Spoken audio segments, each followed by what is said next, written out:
Lavar Ball signs with Asics. That's maybe the only brand that is going to basically sign Ball. Mr. Ball. Did I say Lonzo Ball? Did I say Lavar? I said Lavar Ball is his dad. Yeah, and that's who he's, and the reason I said that is because it seems like it's his dad that's making most of these decisions. So Lonzo Ball, as we know, phenomenal talent, huge future ahead of him. His dad has been as present in his recent rise as Lonzo Ball has been. Very vocal, saying that he could beat Michael Jordan one-on-one. That was one of my favorites, I think. But he began to really piss some people off with some comments. He was trying to, I think he ruffled some feathers with LeBron James, bringing his kids into it. So yeah, he got to the point where it was just getting annoying. But it turns out that Lonzo Ball is neither going to have a deal with Nike, Under Armour, or Adidas. The big three. All the big three that has, of course, Steph Curry, LeBron James, all the biggest names. And you expect, especially when you see someone like Ben Simmons coming out the draft last year going straight into a shoe deal, you expect that a number one, number two prospect is going to have a shoe deal lined up. But his dad, before I get to you, JR, his dad says that there's a reason why. Lavar Ball basically said to ESPN, "We've said from the beginning, we aren't looking for an endorsement deal. We're looking for co-branding, a true partner, but they're not ready for that because they're not used to that model. But hey, the taxi industry wasn't ready for Uber either." Well, okay, so as we talked about, Lavar, which is easy to get him mixed up, Lonzo Lavar, come on. To say between each of them, Lavar has been out front, as we talked about. And the name of the brand is Big Baller Brand. I'm not sure if it's Big Baller or Big Baller Brand, but the insignias that I've seen them wearing have 3 Bs. So, I don't know. Okay, there's multiple problems I have. Then you gotta have something a little catchier than that. Like it was Air Jordan, you know? Yeah. And there's something that just kind of that flowed with it well. But Big Baller Brand, you probably should have the word brand in your brand name. Yes. So, but I get where he's going with it at this. At least he's trying to try something new. It's why he brought up Uber. So rather than me just being a surrogate underneath your huge corporation that you made billions of dollars off of, probably tons more by now, we want to bring something new and you license it and then we work together because it's gonna be that big. Yeah. I'm okay with all of this ambition. I'm okay with trying to do something new, a different way. The things that Lavar says that I agree with is, we're never gonna have another Michael Jordan until we have one. So why do we keep assuming we can't? I get all that stuff, have all the confidence in the world. The problem I have with him is, it's not his life. That's it. Now, I don't know the relationship between Lavar and Lonzo, they seem very close. But, and also polar opposites as far as mentality. Yeah. So it's just maybe what he's doing that he doesn't mean to do is put this much now pressure on his son who has to now perform. His son's job is gonna be to play basketball. Yeah. Not to sell shoes. You play basketball, then you sell shoes. Yeah. At least give him a chance to be successful. Because we already know the rate of success in pro sports is low. Even with top prospects, we always talk about busts. People can't wait to see a bust. There's a lot of haters in the sports world, fans and media figures. So people can't wait for your kid to fail now so they can say to you, Lavar, what happened now? And they're missing that they're actually hating on your son. Don't bring that kind of attention to him. He is the epitome of putting the cart before the horse. That is what he does. He's trying to make his kids, and it's not just Lonzo. Like Lonzo, of course, is the first in line. He's declared for the draft after 1 season. He had a great season. Everyone's looking at him to be a potential NBA superstar, which he has all the fundamentals. He's a great passing, great shot. I think that I don't think he's ready-made to go in and take the lead by storm, but I think he will be a good player to grow over the years, and he will definitely develop, unless there's any injuries or his dad sabotages it some way. But either way, it's not just him as well, it's the other two. So he's got the other two, LiAngelo Ball, the 3 of them have committed to UCLA before. So Lonzo, of course, this year, LiAngelo, who arrives on campus this year, and then LaMelo, who's just a sophomore in high school.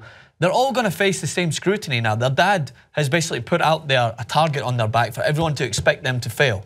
And we and Jason talked about this before. When he made the first comment that he said his son had the fundamentals to be, I think, a Steph Curry type of player, or better than Steph Curry. That's fine. Like, you set the ceiling, as Michael Jordan would say, the ceiling's the roof. No, the ceiling is as far as you want to set it. So if your dad is encouraging you that you can be the greatest, I have no problem in that. But when you start to become detrimental to what they're doing, and I think during the whole NCAA tournament, a lot of people were rooting for Lonzo Ball to fail because his dad. And they were waiting for something to happen. But for his reasoning as to why he thinks no one else is looking at the passing on him, it's simply ridiculous. Let's say this really quick, JR. So, right, the Nike consultant who spoke to ESPN, George Raveling, said that Lavar Ball is the worst thing to happen to basketball in the last 100 years, right? But then when you hear Lavar Ball's reasoning, he said, when you think about some of the best, so he said, just imagine how Tiger Woods, Kobe Bryant, Serena Williams, Michael Jordan, and LeBron James would have been if they dared to do their own thing. He's talking about how rich they would be. I'm pretty sure they're pretty rich already. Like, how much money are you thinking? Michael Jordan does have his own brand. Like, yeah, it's part of the Nike brand, but it's no one knows it is Air Jordan with Nike. They know it's Air Jordan. It's his brand. That's what it is.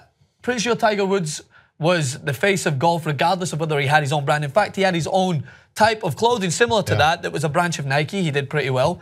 Kobe and Serena, very similar as well.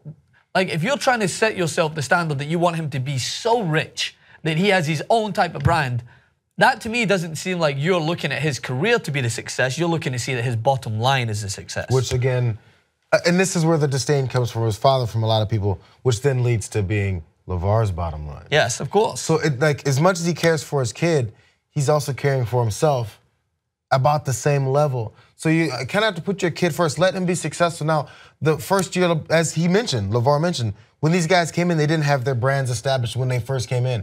There's a reason for that. Yeah. They have to prove themselves in the sport first. That's what it's based on. People don't want to wear a loser's shoe. Yeah. So if they don't know if this guy's going to win or not, or maybe he's going to end up on a team that can't win, it's not just a one-person game, by the way, in case you didn't figure that out. Because, I mean, did UCLA win the national championship this year? I think they lost. Yes. Because it's not just about one guy. Exactly. You have to figure all this out. It's not one-on-one. So when you come into this, you have to understand the reason why that this is the approach. Now, again, I'm okay with shaking things up and doing it a different way, and you have your own brand and startup, but it doesn't work this way. And if you don't need the big names, which I'm okay with, don't go to them. Yeah. Don't even try it then, because they're gonna say, this is the way we do it. We're not gonna go to you. We have no reason to go through you and your way. The Uber line about the taxi industry wasn't ready for Uber. Uber didn't go through the taxi industry. Yeah. They did it without them. You have to do it without them if you're gonna do it. It's a risk. And if, as he understands, if it comes together fine, it'll be the most lucrative thing you could ever come up with. But your kid has to perform, and you're putting more pressure on him to do so. Yeah, I'm all for being an entrepreneur and trying to basically blaze your own trail. Have at it.